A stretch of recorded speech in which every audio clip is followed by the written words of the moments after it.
The days stretched into weeks, and the air in Umuokoro began to feel different, not healed, not clean, but quieter, like a wound beginning to scar over. Life didn't go back to what it was before. It couldn't. Too much had changed. But people started to breathe differently. The noise of judgment had calmed, replaced with something more human, understanding. Chiamaka kept the child. A baby girl with sharp eyes and a quiet cry. She named her Obianuju, born in the midst of plenty. Not because Chiamaka had plenty, but because the child arrived at a time when her heart was finally learning how to forgive itself. She sold her iPhone, started selling pap and akara every morning beside Mama Chinyu's compound. People still stared, some whispered, but Chiamaka had stopped caring. Her body had been used. Her name had been dragged. But her soul. She was stitching that back together, thread by thread, prayer by prayer.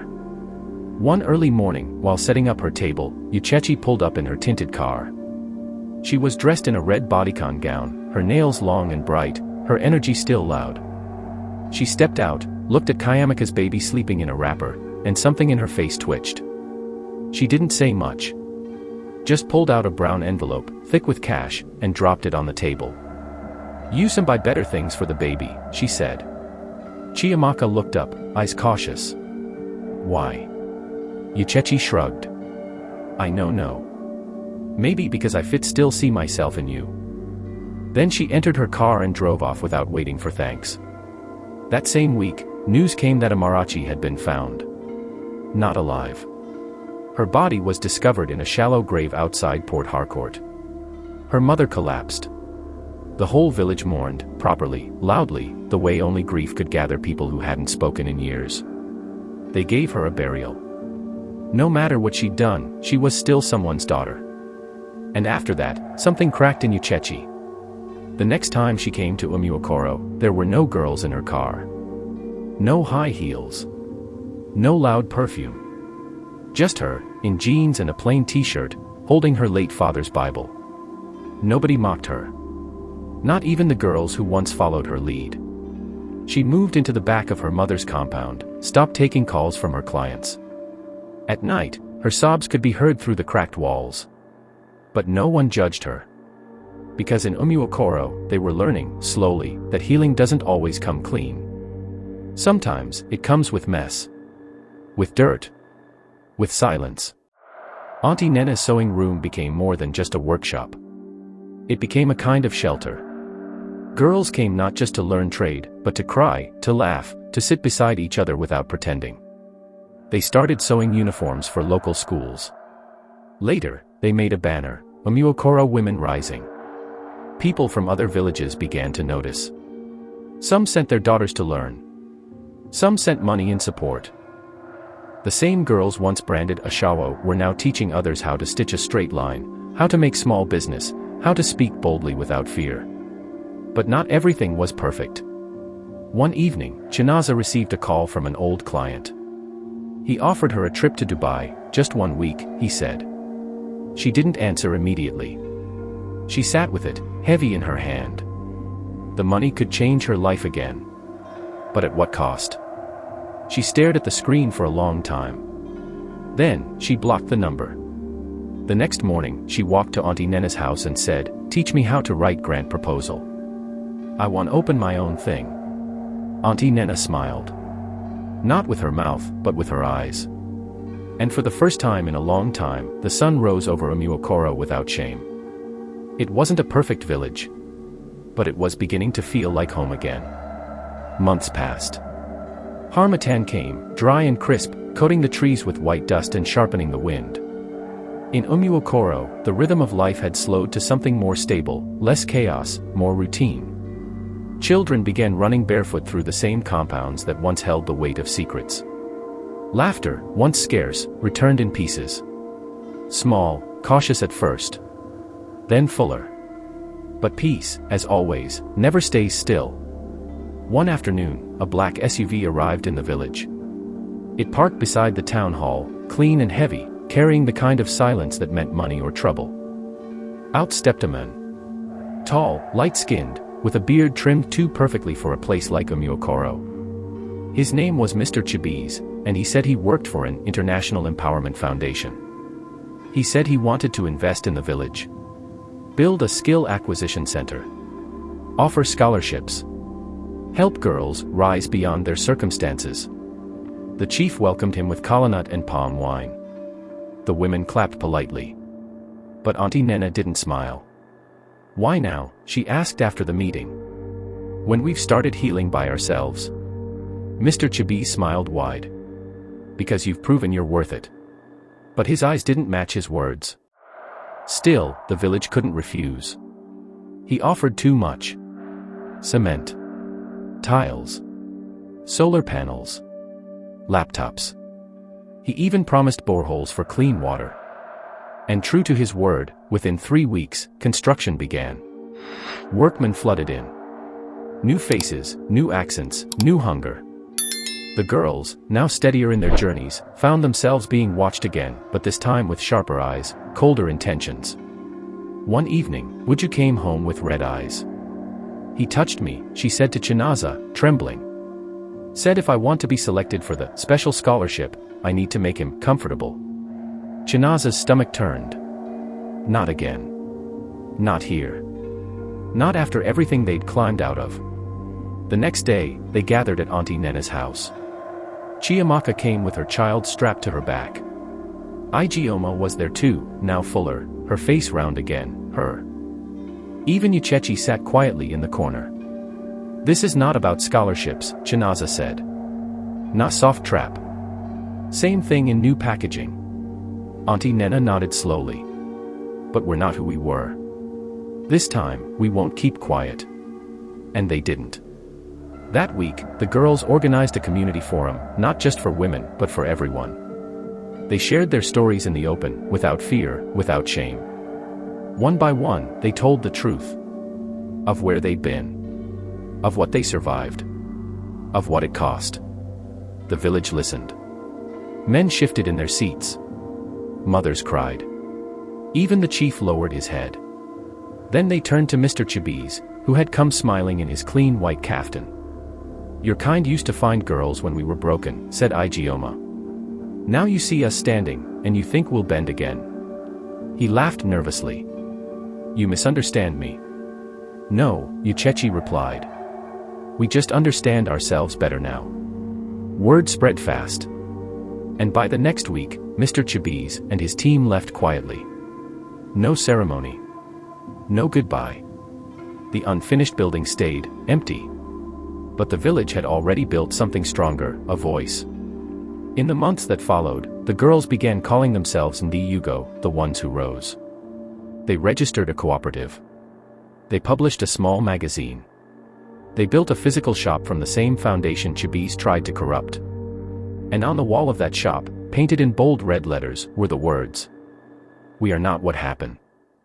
And so, Omuokoro stood, not perfect, not pure, but proud. Its girls, once silenced, had become the loudest, strongest, and wisest. And they would never, ever, forget who they were again. Years passed. Obianoju, Kayamika's daughter, grew up running barefoot through the same compound her mother once cried in. But this child, sharp-eyed and quiet, didn't carry the same weight.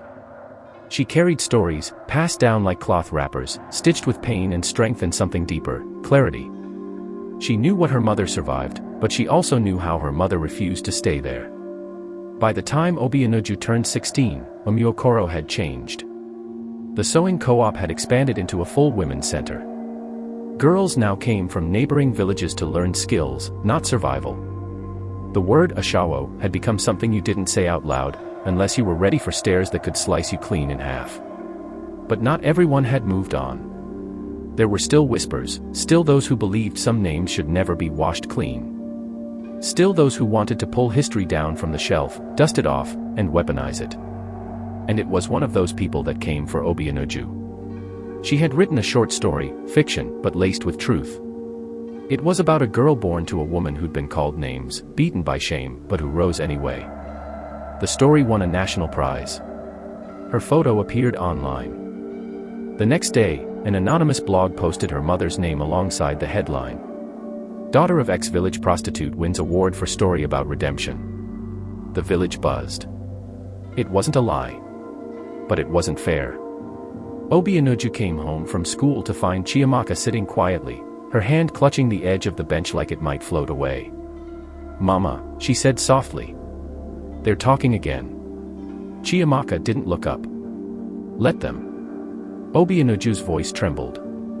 "But it's not who you are anymore."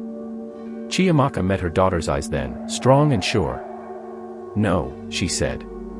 "It's exactly who I am. And that's why you are who you are now." She stood up and walked outside.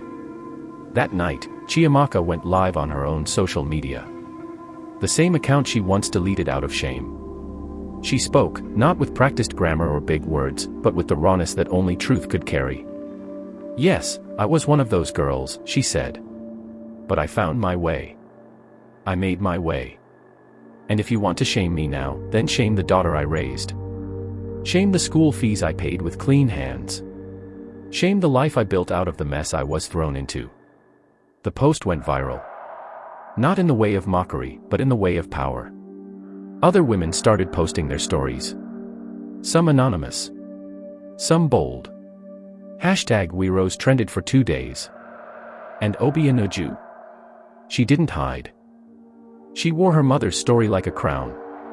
Not because it was pretty, but because it was real. She started speaking at girls' schools. Wrote more stories. Got a publishing deal by age 19. And when they asked her on a national interview what made her voice so strong, she said, "Because I was raised by a woman who was told to be silent, and chose not to be." Omuokoro stood taller in those years. They built a library, named it after Amarachi, the first girl they lost. It stood beside the Women's Center, not as a symbol of shame, but of remembrance. Not every story had a clean ending. But they all had a next chapter. And that was what the girls of Omuokoro had finally learned to claim. Not what was done to them, but what they chose to become. By the time Obianuju turned 25, her name had become known far beyond the dusty borders of Omuokoro. She was no longer just Kayamika's daughter. She was a writer, a speaker, a bold voice for girls who had been born in the shadows but refused to stay there. She came back to the village that year, not for a visit, but to stay. Not everyone understood why. "You get house in Lekki," her cousin Ifani said. "Why you want come day village again?" Obianuju only smiled. "Because the story isn't finished." And truly, it wasn't. There were still girls in Omuokoro being raised in silence, still young ones watching their mothers fold into themselves under the weight of secrets no one wanted to name. There were still men who thought protection meant control, and elders who thought progress meant keeping women quiet and pretty. So Obianuju built something new. She called it the House of Return, a quiet, earth-colored building with soft chairs, wide windows, and no judgment. It wasn't a rehab. It wasn't a school. It was a space. 4 tears. 4 laughter. 4 silence. 4 becoming. Girls came, one by one. Sometimes with babies on their backs. Sometimes with nothing but plastic bags and stories they hadn't yet found the words to tell. But Obianuju didn't rush them. She let them arrive on their own terms. One girl, Chisholm, refused to speak for 3 weeks. Just sat on the veranda every evening, staring at the orange sky. Then one night, as rain began to fall lightly on the zinc roof, she whispered, "I thought dying would be easier than coming home." Obianuju sat beside her and held her hand. "You already came back. That's the hardest part." And in that moment, without planning to, Chisholm began to cry. Another girl, Blessing, came from Abakaliki. Pregnant, angry, and full of heat. She snapped at everyone, stole food once, and threatened to leave every night. One morning, after being silent for hours, she walked into the sewing room and asked, "How do you thread this stupid machine?" It wasn't much. But it was everything. And so the House of Return grew, not just in walls or numbers, but in soul. The stories shared there became soft bricks, each one building a future where girls didn't need to run away to find themselves. Where coming home wasn't a shameful ending, but a powerful beginning. One afternoon, during the Harmattan, Chiamaka came to visit. She stood quietly at the gate, watching her daughter move between rooms, her voice calm and sure, her arms wrapped gently around a girl having a panic attack. When Obianuju finally noticed her, she ran into her mother's arms like she was still 17. "I thought I came back to finish the story," she said, breathlessly. Chiamaka looked at her with full eyes. "No," she said. "You came back to S." And that night, they sat outside together, mother and daughter, under the wide sky of Umyokoro. No noise. No crowds. Just the cool wind, the distant hum of a generator, and the soft, steady beat of stories still being written. They didn't say much. They didn't need to. Because in Umyokoro now, silence wasn't always shame. Sometimes, it was healing. Sometimes, it was power. And sometimes, just sometimes, it was the sound of women reclaiming the world, one word, one choice, one homecoming at a time. The years rolled on, as years often do, and the house of return became more than a building, it became a symbol. Girls came in broken, left with their heads high. Some became teachers. Some started farms.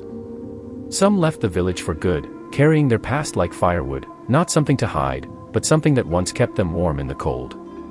Obianuju aged with grace. She never married, but she mothered dozens, not with her womb, but with her wisdom. She wrote books that were translated into French and Swahili. She gave a TED Talk titled, "We Rose Anyway." It went viral. When she turned 50, they held a celebration in Umyokoro. Not for fame, but for impact. The chief, now much older and slower, handed her a plaque that read, "Daughter of the land. Mother of the future." The village square was full. From young girls to old women, even the boys clapped, even the men nodded with respect. She took the mic with her usual calm, smiled, and said, "I used to believe stories had to end with a full stop. But now I know, some stories are rivers. They just keep flowing." And just like that, she stepped down and walked into the crowd. Not to be praised, but to be part of them. Because that's how you finish a story like hers, not with a final word, but with the choice to keep walking. And now, if you're reading this, you're part of it too. Like. Subscribe. Comment your opinion below. What did you take from this journey? Which character stayed with you? And what story are you still writing? Let's keep it going. Because healing isn't quiet. And power is shared.